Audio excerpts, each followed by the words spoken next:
Hello रेवन। ये video group D वालों के लिए है और एक वार्निंग क्या कह रहे हैं, टेंशन सुनिए। जो मतलब क्या हुआ, जब से ग्रुप डी का फॉर्म आया और फिलअप हुआ है उसके बाद कुछ द्वंद्व है आप लोग को बीच में। और ये द्वंद्व का गरफायदा डायरेक्ट स्टूडेंट को ही होता है, ठीक है। ये कहने का मतलब ये, जब कोई फॉर्म आता है, कुछ आता है, तो उसमें कुछ केसेज हो गए या कुछ हो गए, तो वहाँ पे क्या होता है, डायरेक्ट दिमाग डाइवर्ट करता है और हमेशा यही सोचता है कि अब डिसीजन आ जाएगा, ये कर लेगा, ये हो जाएगा, तब होगा। मगर इसके लूप में आप फंसिए मत, ये लूप बनता है। बात समझ रहे हैं कि नहीं? जैसे मैं बोल रहा हूँ ना बार बार, ये कंडीशन हुआ करता था पहले एसएससी का। एसएससी का फॉर्म आया, फिर कुछ ऐसा हुआ जो डेट चेंज करवाना है, सब डेट चेंज करवाने के लिए सोच रहा है, बट फाइनली क्या होता था, जो कमीशन चाहता था वही होता था। बात समझ, जो रियलिटी है उसको मतलब एक्सेप्ट करने में कोई दिक्कत नहीं होनी चाहिए। बात समझिए, क्योंकि ये आपकी फायदे की बात है। हम आपको बढ़ा चढ़ा के बोल दे भैया आप निश्चिंत हो जाओ, आपको वो हट जाएगा, आपका केबल हो जाएगा, ठीक है, ये तो मेरा मकसद है नहीं, कोर्स तो बेचना है नहीं हमें, ठीक। तो बात जो कह रहे हैं उसको थोड़ा समझिए और थोड़ा गौर करिए। और ये मैं आपको सजेशन दे ही सकता हूँ, क्योंकि बता रहा हूँ मैं, क्योंकि मैं टीचिंग 5 साल था प्रॉपर। उसके बाद डिफरेंट जॉब लेने के बाद मैं फिर से आया हूँ, तो मैं इतना एक्सपीरियंस तो है जो कहाँ पे फॉल्ट होती है, कहाँ पे आपको अगर फायदा होगी और कहाँ पे आप किस माइंड सेट से आगे बढ़े। तो मैं यहाँ पे माइंड सेट का बात करूंगा, ठीक है। जो आप क्या करें, सबसे पहले तो आप लुक से निकल जाइए, जो कौन आएगा और कौन नहीं आएगा, ठीक।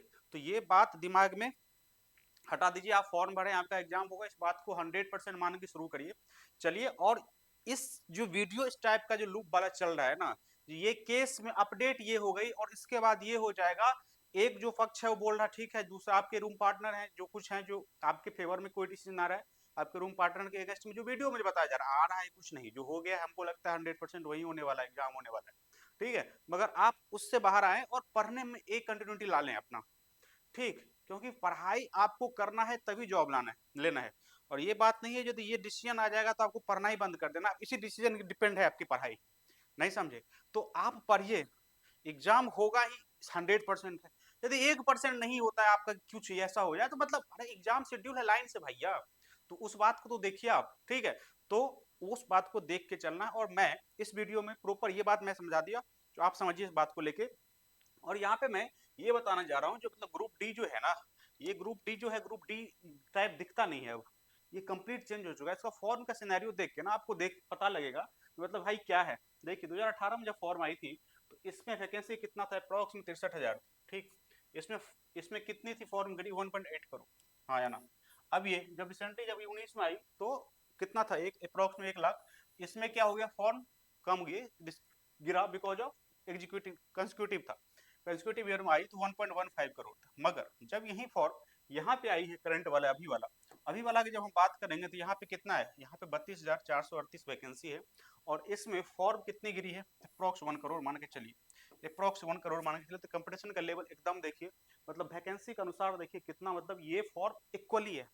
बात समझ रहा है कि नहीं? इक्वली फॉर्म है, जो एक्टिव है वो इतना ही होंगे, और ये वैकेंसी इतना दिख रहा है, ये भी उतना होता नहीं है, इससे बहुत कम हो जाता है। बहुत सारे फैक्टर इस पे डिपेंड करते हैं, रिजर्वेशन के हॉरिजेंटल वाला जो कंडीशन होता है ना, उसको एक्सक्लूड करके वैकेंसी को ऐसे दिखाया जाता है। बात समझिए, तो यहाँ पे वैकेंसी बहुत मतलब कम है, तो यहाँ पे यदि आप पढ़ाई प्रॉपर नहीं कर रहे, मैं मान रहा हूँ फिर इसका फॉर्म, इसका वैकेंसी इंक्रीज नहीं होगा, तो रिसेंट में इसका फॉर्म आ जाएगा जैसे एलपी का आया है। बात समझ में आ रहा है कि नहीं? मगर ये कब हो जाएगा, तभी दूसरा वैकेंसी में भी, इसी में भी आपका तब होगा जब आप पढ़ाई शुरू करें, ना कि आप इसमें फंसे रहें जो किसका फायदा होने वाला है, किसका घाटा होने वाला है, आपके हाथ में वो कुछ नहीं है, ठीक है। हम व्यू लेने के लिए वीडियो बनाते हैं, बात समझ में आ रहा है कि नहीं? हम यदि ऐसा वीडियो बनाते हैं जिसमें तरकाने भड़काने वाली बात चल रही है, तो मैं व्यू के लिए बात कर रहा हूँ, मेरे अकाउंट में पैसे आएंगे उसके लिए बात करता हूँ। बात समझ रहा है कि नहीं? समझ रहे हो कि ना आप? तो आप पहले अपना सब छोड़ के अपना समझदारी तो डेवलप करिए, जो मतलब सामने वाला आपका फायदा की बात कर रहा है, अपने फायदे की बात कर रहा है। यदि आपके फायदे की बात कर रहा है तो सुनिए प्रॉपर, और आपको लग जाएगा कि यही मेरी बात ही कर रहा है। तो आप इसको सुनिए, और इसमें इसको देख के हमको नहीं लगता है कि आपको ये होना चाहिए, सुबह उठ के किताब ना खुले, ठीक है। प्रॉपर टाइम टेबल बनाइए और देखिए, और क्या होने वाला है आपके सामने है। यदि जॉब सिक्योर करनी है ना, तो करना ही पड़ेगा, और कोई ऑप्शन नहीं है, कोई ऑप्शन नहीं है भैया, कोई ऑप्शन। और अब तैयारी है ना, तो एक ऐसा चीज है यदि आपकी हो गई ना, तो आप उस रेंज में कोई भी जॉब ले लेंगे। एक बार जब तैयारी हो जाती है, रिजल्ट आना शुरू होता है, तो सारा रिजल्ट आता है। तो आप पहले अपना जो काम है वो कर लीजिए, वैकेंसी जॉब सब हो जाएगा, और वो आता है टाइम पर आएगा, ठीक है। इस वीडियो डराने के लिए नहीं था, समझाने के लिए था, बड़े भाई के नाते समझ लो भाई ये बात सिनेरियो है और इसको लेके आप चलिए। तो अभी के लिए इतना ही। Thank you very much.